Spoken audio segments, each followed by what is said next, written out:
one. Well, I wish I could give you the tea, but mine's just a little bit tart, and that's why it's called Leah's Lemonade. I'm super excited because the DMV knows that I am a proud Howard alum. And of course, anytime I get the opportunity to have a Howard alum in my presence, we're going to show out because that's what Howard alum do. Okay, Dr. Q is here with me, and I'm super excited for the DMV to hear about what you do and what you're doing for the community because you're not just doing your job, but you're also helping the community. Amen. So, Dr. Q, tell everybody who you are. What's up, WKYS? How you doing? How y'all doing today? Howard alum in the building. Yes. But right now, we're just helping people fall in love with themselves. You know, I think outside of it just being cosmetics, you know, we all want to just love ourselves, the way we look, the confidence that we have, you know, and that's my goal is to enhance that. And I also do that through my business and also my nonprofit. So my office is called Art of Aesthetics Dental Studio, but we have this thing called Art of Aesthetics Community. And that's what we give back, right? Yeah. So since I do such big cases and I do all of those things, I'm like, what in a way where we can help, number one, inspire others, right? Being black and being a doctor and really seeing somebody that looks like you that actually is a healthcare provider. So it's very important. So we're working with programs like Determined to be a Doctor Someday. And this is where we really bring in, you know, the youth and allow them to see, you know, what they can be, you know, figure out what type of doctor do you want to be, what's the goal, what is the journey, you know what I mean? And I dedicate a lot of my time to that. Like even after I'm seeing patients, I'm on a flight going somewhere, i.e. I spoke at Howard University College of Dentistry today. I was able to speak to the students and just talk about my journey, what I recommend, having a mentor, believing in yourself, you know what I mean? And helping the community. We do a lot of things with like ROM and things like that where we just give free dental care out there. So it's super dope, dope. Okay, now listen, he's being very humble and he's being about the community, but he is a celebrity dentist, okay? And I mean, you have quite a few notable grills, and not grills as in literally grills, but teeth, okay? And probably one of the biggest is GloRilla, right? We got to talk about that smile. Big Glow, okay? Big Glow. Now, I know you're from Memphis, and she's from Memphis. Yes. So tell me how that came about, because F&F was on the come up. It was getting big. And then, you know, she said in an interview, one of the first things she wanted to do when she got a little money was to get her teeth fixed, and she came to you. So how did y'all bridge a relationship? How were you the go-to person for those veneers for her? Right. So let me say this. A few days before, I was praying. I'm like, God, who's gonna be my first celebrity? Like, Come on. Who's gonna be the one that I'm like that does this thing? And you know, the things are already aligned before you even get there. So meanwhile, I'm like, my bro was like, GloRilla. And I'm like, GloRilla? Who is that? So he shows me the twerking on the headlights video, all that. I said, ooh, they from Memphis. Ooh, this is good and ratchet. You know, Memphis, we love something good and ratchet every now and then. So a few days later, one of my friends reached out like, hey, Glo wants to get her teeth done. She saw your work. She thinks you're great. That. Like, she knows exactly what she wants. She want a diamond, all of the X, Y, and Z. And I'm like, let's do it. Like, you know, let's make it happen. So basically, it was like a mutual friend type of thing where mutual business partner where she was like, I seen your work and I fall in love with it. Like, I want somebody who can really just bring my smile to life. And in addition to that, she loves Memphis. You know what I mean? And we like stick together. So if we know somebody, even just like the black community, the Howard community, if I know somebody from Howard that's doing a certain thing that I'm looking for, we like, let me plug you. Let me see exactly if we can be great for one another. So when they reached out, it was perfect. It was the opportunity I had to strike while I was hot. It was good. Oh, I love that for you. I love that. Okay, so speaking of Howard, we got to go back a little bit. Like you said, you're in town. You were speaking at Howard, talking to the students. I have so many questions. This is a Leah thing because I have watched your work for so long. Again, I followed you before all these famous clients because I recognized you from Howard. He a Kappa man, so I was at the probate. Yeah, the news run at you. And see, listen, we're not going to have a Greek war on the air right now. But listen, when I was at Howard, first of all, plugless shame. I really thought you was fine. You was low-key my Howard crush, but I just didn't say nothing. Thank you, but I never approached you. You look good, too. Thank you. I appreciate it. But no, I was very familiar with you and your social media back in the day. And to kind of watch your come up over social media over time and this following that you have acquired over time has been, honestly admirable to watch. So walk me through the process of, what Howard instills in black dentists that you think maybe is different from other experiences. Because I'm going to be real. We see these little veneers and stuff and they be looking like chicles. So What did Howard kind of help you mold in your career that made you kind of different, that makes you stick out, if you will? I think the thing is, number one, Howard allows you to be yourself, right? Mm-hmm. Just even undergrad, I'm really like honing into doing my undergraduate career, just figuring out who I was as a person, what I like, what I didn't like, and being very candid about that. Yeah. And one thing about being at a black school is black professors, and they gonna feed it to you raw and uncut. You know that black love, that tough love. They like, hey, that don't look right, you know. And it's good to have those things because now when I see my patients and when I do work, and I know when the doctors, because when you're in dental school or med school, you always have the doctor standing over you. They have to watch step by step. I'm talking about millimeter by millimeter, and they have to check the entire process. And one thing I noticed is they was feeding it to us raw. They was like, that don't look right, or that look right, or that, this ain't for you or that's for you. And it was hard during dental school, I'll be honest, which is why it was important for me to go back today and speak, because I know they're all going through it mentally, emotionally, financially, whatever the case may be, because it's just like, it's a real, like, a lot of us don't have parents that are doctors. I don't, at least. And so in a way, just Howard, it instilled in you to do good work, and outside of doing good work, being ethical and do it properly, because at the end of the day, we all work hard, but we all want really leadership, excellence, truth, and service. And I keep that to my heart. I'm just like, Howard has instilled that, like, don't be out here doing no crap on other people. You know what I mean? And don't do nothing on somebody else you wouldn't want done to yourself. So I take that, and I do every case like it's my last. Every single case like it's my last. Like, and it shows. Even though I've done celebrities, Desi Banks, GloRilla, Gloss Up, like all of these different people, all of my clients are the celebrity at that moment, which is the beautiful thing. So that's what we do. Yeah. And I mean, again, your work speaks for itself. Another question I wanted to know, because again, we see horror stories online of people going to these different dentists and different doctors and going out the country and getting all this stuff done. Yeah. Where do you think that your precision, because I think that there is a quality about a Dr. Q smile that I don't necessarily always see with other dentists. Yeah. So like, was that Howard that really made the cosmetic decisions? Was that you who was like, oh, I need to do some outside training? Where do you qualify for stuff like that? This is big for the doctors. When you are in dental school, you have to be proficient and advanced in everything. So you can't be below like 75 anything, So the good thing about school, they made sure we was at a certain standard. Right. Now it's up to your personal ability and your personal self. Like, what is your career? Who are you? Okay. How much are you going to invest in your own abilities to be great? Right. So I studied in Beverly Hills for months. Right. So even during dental school, I would fly out on a Thursday night. Come on. I'll be in LA and Beverly Hills Friday, Saturday, Sunday, and then Sunday night catch a red eye to be in class on Monday. Wow.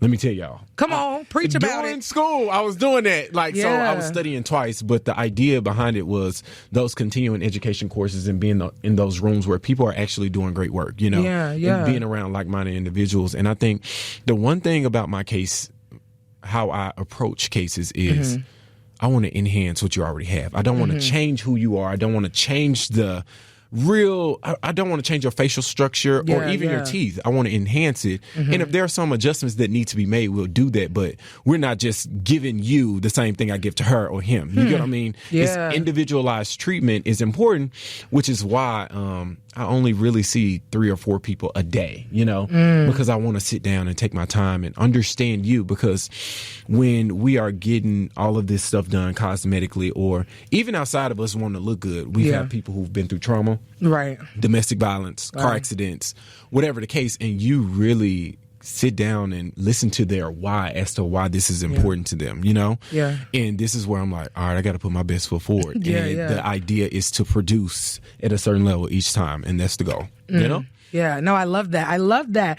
Okay, so now I'm about to go into a Veneers 101, because I think there's so many people who are so interested in this. And I'm not even gonna lie, I've commented some of these questions on your post because I'm so intrigued. I think we see all these, it's funny, like I feel like we're in the era where grills were a thing. Now all these rappers completely stripping their mouths, want the white, clear teeth. It's a whole movement. So right now I know it's popping for you, but listen, I know there's somebody in the DMV right now who might not love their smile, who has questions, who want to know, how do I get the quality for the price? What what is the price? What do I save? What is the real process? We see these, pictures on social media where people got these little fish teeth and talking about I'm getting veneers. Yeah. I've seen some dentists say you don't even have to do that to get a smile. I've heard some dentists say you don't need that. It's the type of veneer. Like, there's so many questions I have. Yeah. So let's start from the beginning. When somebody comes to Dr. Q's office, I need my grill fixed. How does the consultation process work? Walk us through that. We have to sit down and we have to talk about what is your chief complaint? What don't you like? Or what's something that you would like to change? You get what I mean?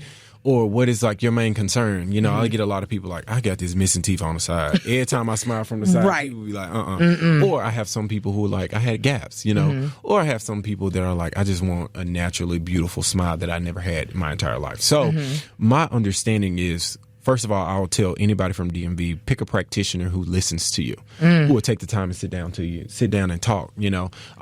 That's why consultation is very important in my office, because I need you to talk to me directly and be like, Doc, this is what I want you to make sure you hone into and make sure it's correct, So that consultation is for each other to pick each other's brain. Right. And that's also for me to sit down and be honest with my patients. Like, this is unrealistic, Doc. I don't think we'll be able to get to exactly where you want to be. I can promise you I don't know if it'll be 100% because of X, Y, and Z, because I get people who just never been to the dentist ever, and they want something changed within 24 hours, and it's just not going to happen after 20 or 30 some years of neglect. You get what I mean? So I feel like when they first come in, we really sit down and I take pictures and videos, and this is where I can design and be an artist outside of me just being a dentist. Yeah. It's really because if you notice in some of the videos, you can see how people look younger. Their face look brighter, and they just look more youthful. Yeah, absolutely. And I take your age, your sex, your personality, your skin tone.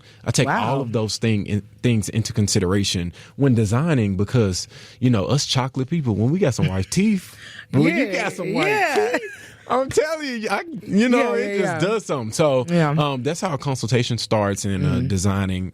And I take digital impressions and sit down and create. I take it home and I ask you to give me like 2 weeks to sit down and, marinate on certain things. And then when I bring you back, I'm going to show you your design. And the good thing about that is we have patients who have autonomy over their life, right? Yeah. I can think you should have something and you be like, Doc, this is what I want. I want this, So it gives you a period to where I can place the temporaries in your mouth and then we can make adjustments. Case in point, GloRilla.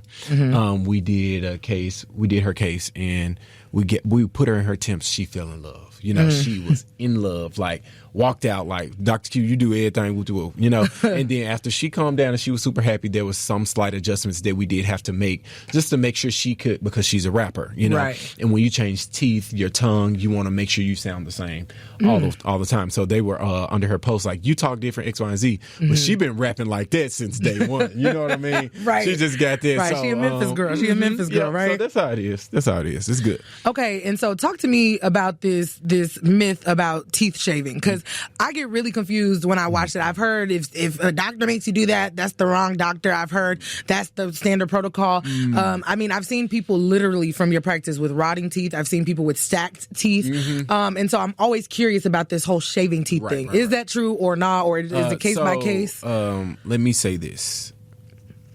Every healthcare provider, we need to, number one, preserve what God has given you. Right. We want to keep as much natural tooth structure as possible. Yeah. You don't want a doctor that's going to get in there and start hacking away at your natural tooth enamel. Yeah. Because at the end of the day, that's what your body produced, and that's what you need for your entirety of your life. You get what I mean? So what we do in our practice is minimum preparation and non-prep, and then those severe cases to where they like, Doc, I really cannot do orthodontics, I can't move, then we'll do that case in point. But for the most part, you do not, I repeat, you do not have to get your teeth shaved down to shark teeth. You do not. So when y'all see these celebrities come and they teeth are shark teeth, we could take glows off today and you can see her teeth. She still has natural tooth enamel that has been healthy because I removed any decay and I make sure her teeth were healthy under her veneers. Okay. So a lot of times I don't want to go against nobody overseas. You know how people like to tussle. The girls like to tussle. Yes, they do. A lot of cases I've seen that came from overseas, they did get a lot of their enamel shaved away, And like I said, To I each hate to say this, to each their own. You get what you pay for, X, Y, and Z. You know? Mm-hmm. Yeah, no, and agreed. You know, I do think that, you know, I'm one of those people who's like a big proponent of people not going overseas because the regulations are just totally different there. Different. Very different. And then there's no responsibility, right? Yep. Because let's be real. You know, if I go to Dr. Q and something happens, I can go back to Dr. Q. You can call. You like, Dr. Q, hey, something ain't right. Right. My diamond fell off. Yep. But your whole front row fall out from Turkey or Colombia. They gonna act like they don't speak English. They don't know you. They don't know you. Exactly. So, you know, again, I think that it's nothing wrong with you wanting to invest in your smile, but that's the thing. If you want to invest. Okay. And that is my question for you, because if someone realistically wants to get veneers and they want to get nice veneers, because let's be real, you can get veneers from anywhere. Remember homegirl who was on the shade room doing them at her house? Yeah. People do veneers everywhere. But if someone wants a quality set, realistically, how much should they be trying to save? Because I've heard veneers can be quite expensive. Right. They can be expensive. But I say this to all of my patients. I go back to the overseas and here, you know. Yeah. I try and tell people my goal is to make you happy. It's not about $1. I will tell you no in a heartbeat. So there are times where I tell patients, even though my price may be a little high for you, save. Yeah. And like we said, delay is not denial. So if you have to save for a year and a half, 2 years, you know what I mean? When it's your time, it's going to be your time. So I would say for the average person, like I tell all of my patients, every case is different. There's no average cost. But if I wasn't a doctor and I went for a consult, at least try and have $15,000 to $20,000 saved up. Okay. You know, $15,000 to $20,000 saved up. Yeah. And I'm not saying it's going to be that high, and I'm not saying it's going to be that low. You know, I'm just saying that will give you a good basis of if you got more, you cool. If you need a little bit more, you'll know what to do. You got a cushion, right? Yeah, exactly. I think that's a good starting price. And also figuring out, you know, with certain doctors, things elevate, things are lower, X, Y, and Z. You know? So, and it depends. And I think, again, if you want quality, you go to where quality is. Exactly. Again, you know, if you're trying to achieve a look, then you got to go to where that look can be achieved. And again, you know, you are viral on Instagram, on TikTok. You have celebrity clients, and you're giving back to the community, which is what I love. Talk about your toothbrush, biodegradable, essential toothbrush company. Yes. So talk to me about how that came about, because actually, really, before you started getting popular about that, I started to see a lot of posts on, you know, blogs and stuff about your company and also how you were giving back. So what made you come up with that? Right. So this was back in dental school, 2020. I graduated in 2021, and pandemic hit. And let me tell y'all, it was the simplest thing that happened. I'm at the house, and I flew back from DC real quick because of COVID. You know, I was like, let me get home, let me go see my family. That's where I could stay and be stable. And I only had one toothbrush, but I keep some toothbrushes on me, and I couldn't go to Target. I could not go to Target to get a toothbrush because of the pandemic. So I was like, bro, I should start a toothbrush company. And this is why your friends are so important. Your circle is so important. They was like, do it. Oh, why are you talking about it? Yeah, just make it happen. You know what I mean? And I was like, you know what? While I had that extra, I think it was like 4, even though we had to go back to school regardless of COVID, I think we had like a good 3 or 4 months at home. And I had the ability to sit down and hone into what I wanted to create, be able to design a toothbrush, and figure out the purpose and the motive behind the toothbrush, which is why every year we do a give back. The same amount of toothbrushes that are sold, we give away the same amount of toothbrushes. Oh, I love it. And I think it's important that we do those things, because remember that we weren't always here. You know what I mean? Yeah. As fast as God can give it to you, he can take it away. Take it away, yeah, you know what I mean? So, we're starting a new campaign for the toothbrushes this year too. So in the next month or a half, be on the lookout. We got some good colors coming out. Okay. And one thing, we just changing the whole dynamic of it and making it fit the office, because the office is about to open soon. And it's going to be dope. It's going to be super dope. Okay, and tell me real quick, what's the difference between like a biodegradable toothbrush and a regular toothbrush? Because most people don't know.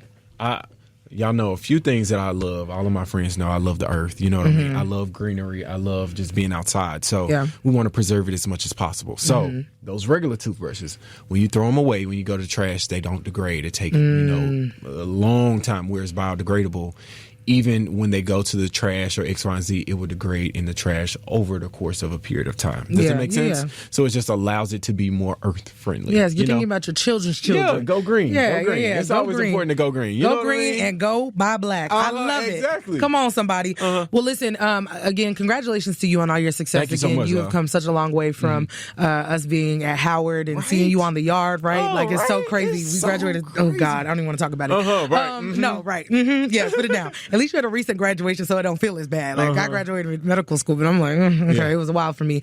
But no, I'm really proud of you, and I wish you much success. I see you are opening an office in ATL.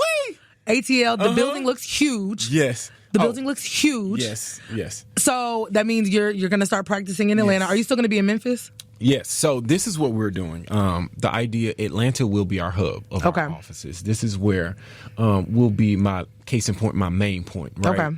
The idea is for us we're going to do an Art of Aesthetics community in Memphis because Memphis is great, but also we understand in those smaller cities, our black communities need a little bit more help. And right.